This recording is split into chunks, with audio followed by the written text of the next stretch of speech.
second. There you go.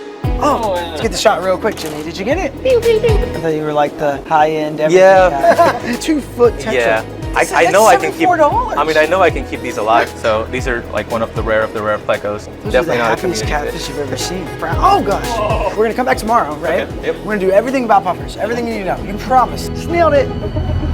All right, Fritz fam. We are back at Your Pet Fish here in Addison, Texas.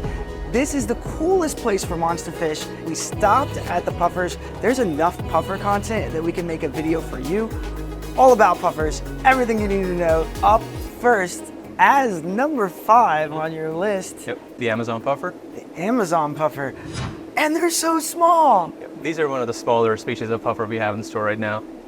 I was expecting big puffers, and these are tiny. After this, it's all going to be big puffers. All big puffers. Yep. But these guys are really cool because they're tiny. Yep. So they're one of the more easy puffers you can care for in a smaller aquarium. If you have a group of 6 of them, you can probably do them in a 20-gallon. They do better as a group. They are kind of a shoaling fish, not schooling, but shoaling. They feel more comfortable that way. And in the wild as well, they are found in shoals. Schooling is when fish tightly school together and they always go as a group. Shoaling is for fish that are not always found as a group, but they tend to come together trying to get protection or like migrating or something like that. Right. They only get about 2.5 inches fully grown. Oh, okay. Yep. So they do get a little bit bigger than that. A little bit bigger, but not like the bigger puffers we will see. And most of the smaller species, they end up coming from regions like South America and Asia. Asia, where like the figure 8 puffers come from. Figure 8 puffers are in the coastal areas in the Asian region, and then you have your pea puffers, which are really popular. Yeah. Those come from South India, actually. Right. So these aren't the tiniest puffers. Pea puffers. Do you keep pea puffers? We don't have them in stock at the moment, else Right. they would be on the list. So this is the top 5 list minus pea puffers. Puffers are known to have parasites. Yes. So since these are wild caught as well, they have the possibility of carrying parasites. Right. It's always good to deworm them, Okay. give them medication they need, flush it out of their system so they stay healthy. Okay, and you do that here at Your Pet Fish, Yep. right? We do use the Fritz Expel P, Okay. and we deworm our puffers. That was number 5. Let's check out number 4. So number 4 is going to be your potato puffers, and in this case we have a red potato puffer. And these guys are ambush predators, so they actually lie in wait in the sand and wait for fish or any other crustaceans to swim by, and they just jump out, grab them, and they just swallow them whole. This guy is completely red, and he kind of has like a texture to his skin. It looks kind of leathery, right? It looks leathery. Most of the puffers don't actually have real fish scales like most other fish do. They have kind of a skin to their surface. I can't help but notice the price right beside it. It's only $149. Yep. These aren't the most expensive puffers that are out there, but for what they are a pretty nice puffer. They can grow to about 4 to 5 inches. Some of them do reach 6 inches, but it takes them a while. You'll usually see them around 3 or 4 inches in the trade. Okay. That's a more common size where they bring them in. And they're always wild caught. They're not bred in captivity. So every specimen you see is brought straight out of the Congo or in Africa, wherever they come from. You said that he comes out of the sand. In the tank, will we need to set up like a red sand for him? So you wouldn't have to do red sand. Any color is fine because in the aquarium, you'll be feeding them the foods they need. They're not going to have to like survive and try to hunt for food. Any sand is fine. Just do a layer that's as high as their body so that they can actually bury their whole body in there. So you absolutely recommend the sand because this is what his natural habitat is like. Yep. All right, Fritz fam, number 3 puffer. All right. What are we working with here? So that's going to be the Faka puffer, which is these 2 guys up here. The Chicago puffer? The Faka puffer. Chicago. Let's just move on. All right, so the Faka puffer, also like the other puffers we've seen, they come from Africa. For these guys, you'll definitely need a larger tank. When they're about this size, it can go into 55. Right. But for life, I would recommend a 150 gallon. That would be a lot better and with more space for them to move around. So they're one of the most widespread puffers in Africa. And don't hide in the sand. No, actually these guys do too. So almost all puffers hide in the sand, but some do it more than the others. So these guys will hide, but they prefer being out and about as well. Problem with Faka puffers, they are one of the more aggressive kinds of puffers out there. So when they're in the juvenile size, they can be okay with some tank mates. You might get away with a few cichlids. As they get older, they tend to get more aggressive and more territorial. So you might have problems having any kind of tank mate in there. They're pretty cool fish. They're interactive. They're always up at the front if you're in the Can they room. go with each other? No, that is another big no for them. Almost all puffers, they have to be kept singly. So when it comes to feeding Faka puffers, they'll take shrimp, they'll take crayfish. You can also do pellets. You have to just train them to get onto it. Their beaks grow nonstop throughout their lifespan. And if they don't get hard foods to like file it down, they can get ingrown and it can get to a point where they can't chew at all. On to number 2. Number 2, yes. All right. Number 2 is just above our red potato puffer. Move on up, and you will recognize this puffer as the Imbu puffer, and you might recognize that as Murphy, but this isn't Murphy.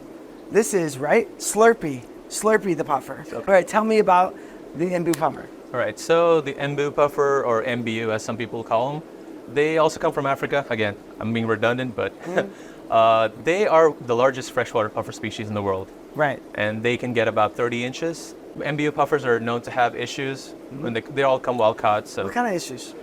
it's usually parasites that are in their system, like intestinal parasites or something like that. Most cases we do deworm them and they get better, but there's always a point where you never know, they can still carry those parasites and they can succumb to it.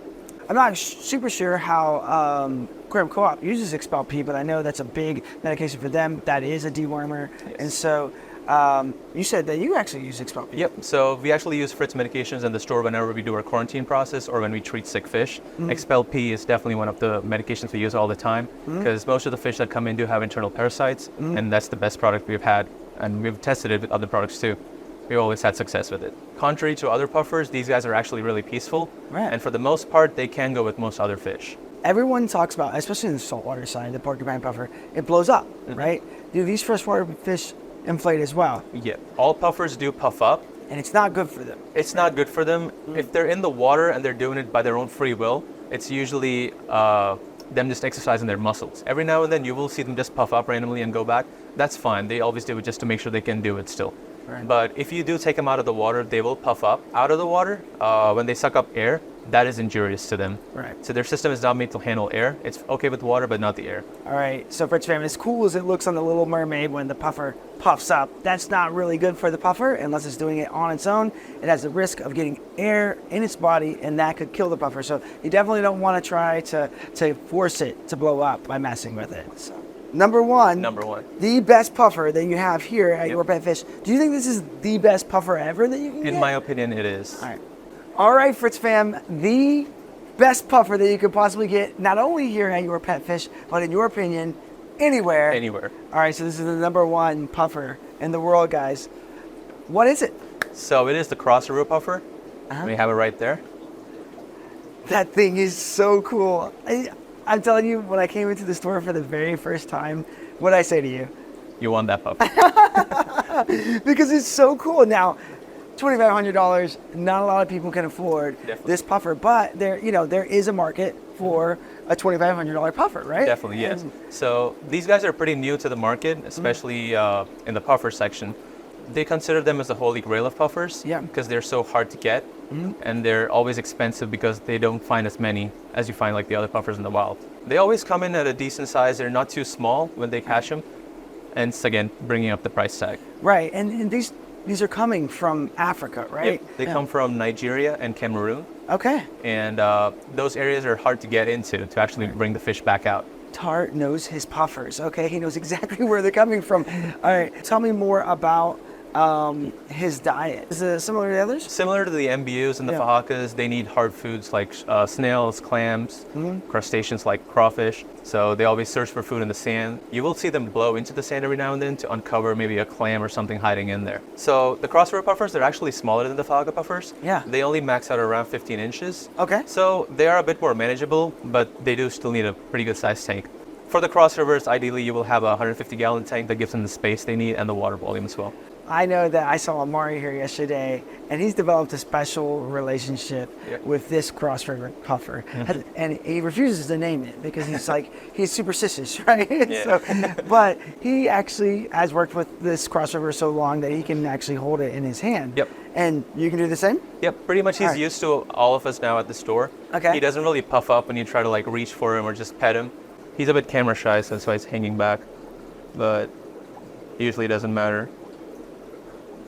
Now, do you think he enjoys the interaction? He definitely does. They are very curious and intelligent fish, so when you do interact with them, they do like it. He doesn't really seem to be bothered. Yeah, It seems he to be enjoying really likes it. the interaction with you. And then, he just feels like he deserves a treat after that. And so maybe we should feed him some food? Yeah, we'll definitely get him some shrimp right after this. Okay. And then can you do the same thing with the female up top? Yep. Actually, no. That caught me off guard. So this particular female cross river puffer, She's mean. she's mean. She's super mean. She's always trying to bite everything that's in the tank with her. She does not like me handle at all, so. All right, Fritz fam, I hope you enjoyed this video here at Your Pet Fish in Addison, Texas. If you want to check out Your Pet Fish, go to your social media channels, right? You have a Facebook and an Instagram, Yep.